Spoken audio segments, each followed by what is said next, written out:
Welcome to another episode of our कहानी series. इस कहानी में मैं आपको बताने वाली हूँ section 114A of Indian evidence act के पीछे की कहानी। यानी ये सेक्शन आया क्यों, क्या वजह थी कि इस सेक्शन को ऐड किया गया और इसके पीछे कौन सा केस लॉ है।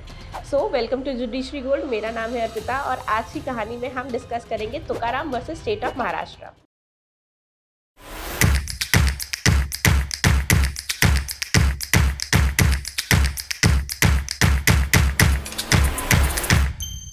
Tukaram versus state of Maharashtra की कहानी शुरू होती है एक गांव कस्बे से, जहां पे एक लड़की है जिसका नाम है मथुरा। मथुरा के माता पिता नहीं है, उसे पाल पोस के बड़ा किया है उसके बड़े भाई ने। मथुरा घर घर जाके काम करती है, सफाई का काम करती है। ये एक घर में जहाँ काम करती है उसी घर में एक लड़के से हो जाता है इसे प्यार, और ये दोनों डिसाइड करते हैं कि घर छोड़ के भाग जाते हैं और शादी कर लेते हैं। लेकिन भाई ने जितने इतने मेहनत से पाल पोस के लड़की को बड़ा किया है वो लड़की को भागने तो नहीं देगा, तो वो सीधे चला जाता है पुलिस थाने और पुलिस थाने में कंप्लेंट कर देता है उस लड़के की। अब इसी पुलिस थाने में मथुरा को भी बुला लिया जाता है, भाई को भी बुला लिया जाता है, उस लड़के को, उस लड़के की माँ को, सभी लोगों को बुला लिया जाता है पुलिस थाने में। शाम का समय है, पुलिस FIR लॉन्च कर लेती है और उसके बाद सबको कहती है कि अब सब लोग चले जाओ यहाँ से। जब सब लोग जाने लगते हैं तब एक कांस्टेबल आता है जिसका नाम है गणपत। गणपत कहता है कि मथुरा तुम रुक जाओ, तुम मत जाओ। सारे घर वाले प्रोटेस्ट करते हैं कि ऐसे कैसे नहीं जाए। तो गणपत ये कहता है कि शायद लड़की दबाव में आके कोई बयान दे रही है, शायद लड़की अपने भाई से डर रही है या फिर अपने बॉयफ्रेंड से डर रही है, इस वजह से वो ठीक से सच नहीं बता पा रही है, तो हम इससे अकेले में पूछताछ करना चाहते हैं। ऐसा जब वो कहता है तो हाथ पकड़ के मथुरा को ले जाता है और मथुरा बेचारी चुपचाप चली जाती है। मथुरा बहुत बड़ी लड़की नहीं है, बहुत छोटी उम्र है उसकी, 14 से 16 साल की ही लड़की है ये, और इस तरह से ये चली जाती है। गणपत इसे पुलिस थाने नहीं ले जाता, पुलिस थाने के पीछे जो बना हुआ था वॉशरूम वहाँ ले जाता है। वहाँ गणपत इसका रेप करता है और फिर इसके बाद वो बुलाता है तुकाराम को। तुकाराम दारू के नशे में धुत पड़ा हुआ है और इसी नशे में ये मथुरा के साथ सेक्सुअल असॉल्ट करता है। रेप नहीं कर पाता because he is very intoxicated at this moment. So वो उसके साथ सेक्सुअल असॉल्ट करता है और उसके बाद जब तुकाराम आगे आता है, वापस पुलिस थाने के सामने आता है, तो मथुरा की पूरी फैमिली, मथुरा का बॉयफ्रेंड, वो सभी लोग बाहर वेट कर रहे होते हैं मथुरा का, और वो पूछते हैं कि हमारी बहन कहाँ है। वो तुकाराम कहता है कि वो तो चली गई, और लड़खड़ाते हुए वो वापस पुलिस थाने चला जाता है। पीछे से मथुरा आती है और फिर वो आके अपनी कहानी सबको बताती है कि तुकाराम ने और गणपत ने मेरे साथ ये सारी काम किए। अगले ही दिन मथुरा और मथुरा का परिवार पहुंच जाता है पुलिस थाने इस चीज़ की कंप्लेंट लिखवाने के लिए। अब क्योंकि बहुत सारे लोग आए हैं तो कंप्लेंट तो लिखनी पड़ती है। इसके बाद होता है मथुरा का मेडिकल एग्जामिनेशन, लेकिन ये मेडिकल एग्जामिनेशन होता है रेप के 24 घंटे बाद, इसीलिए इस रिपोर्ट में बहुत ज़्यादा चीज़ें समझ में नहीं आती। मथुरा की बॉडी पे कोई भी ट्रेस ऑफ सीमेन नहीं पाया जाता है, लेकिन मथुरा के कपड़ों पे और गणपत के कपड़ों पे ज़रूर ये पाया जाता है। इसी चीज़ को लेके जाया जाता है सेशन कोर्ट में। जब सेशन कोर्ट ये केस सुन रहा होता है उस समय गणपत और तुकाराम इस बात से डिनाई नहीं करते कि सेक्सुअल इंटरकोर्स हुआ था। वो कहते हैं कि हाँ, सेक्सुअल इंटरकोर्स तो हुआ था, लेकिन कंसेंट से हुआ था, मर्जी से हुआ था।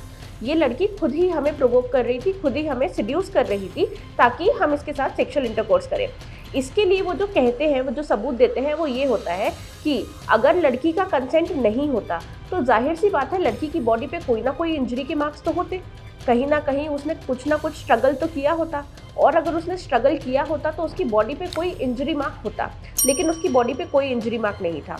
दूसरी चीज़, वो कहते हैं कि जब गणपत मथुरा का हाथ पकड़ के उसे ले जा रहा था तब मथुरा ने प्रोटेस्ट क्यों नहीं किया। इसका मतलब वो ज़रूर ऐसा चाहती होगी, इसीलिए उसने प्रोटेस्ट नहीं किया।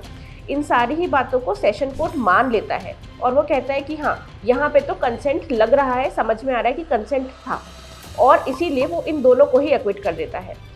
मथुरा और उसका परिवार जाता है हाई कोर्ट और महाराष्ट्र कोर्ट के नागपुर बेंच में इस केस को सुना जाता है।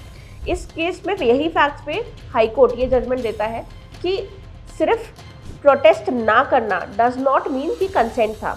आप सबमिशन कर रहे हो, आप अपने आप को सबमिट कर रहे हो, बट उसका मतलब कंसेंट देना नहीं होता।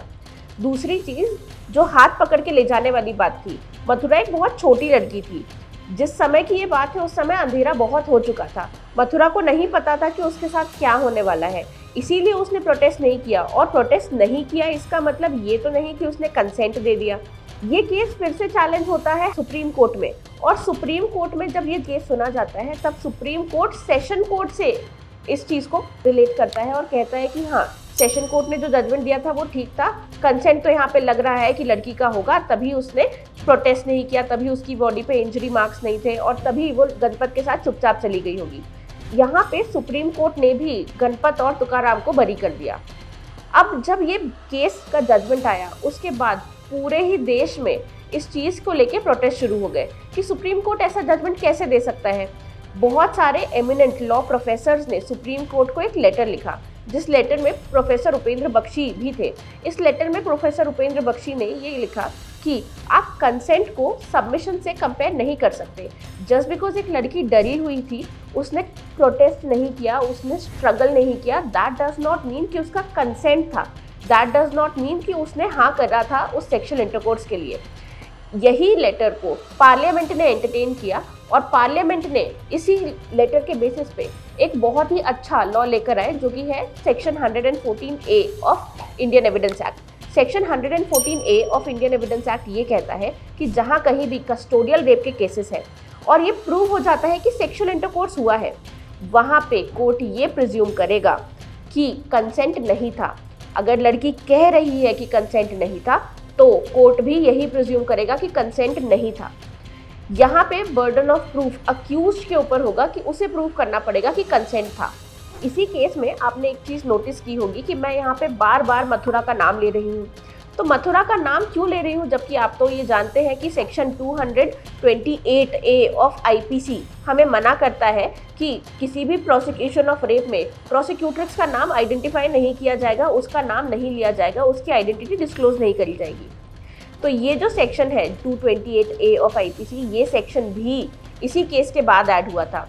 1983 में बहुत सारे रिफॉर्म्स हुए थे जिसमें सेक्सुअल ऑफेंसेस के ऊपर बहुत सारे लॉज आए थे। इन्हीं लॉज में ये दो सेक्शंस ऐड किए गए थे, 228A of IPC and 114A of Indian evidence act. I hope आपको ये वीडियो अच्छा लगा है, और अगर आपको ये वीडियो पसंद आया है, आपको ये कहानी समझ में आई है और आपको 114A के पीछे की रीजनिंग समझ में आई है, तो हमारे कॉम्प्रिहेंसिव JG1 बैचेस में एनरोल करने के लिए आप इस दिए हुए नंबर पर कॉल कर सकते हैं। इस वीडियो को शेयर करिए, हमारे चैनल को सब्सक्राइब करिए। Thank you so much for watching.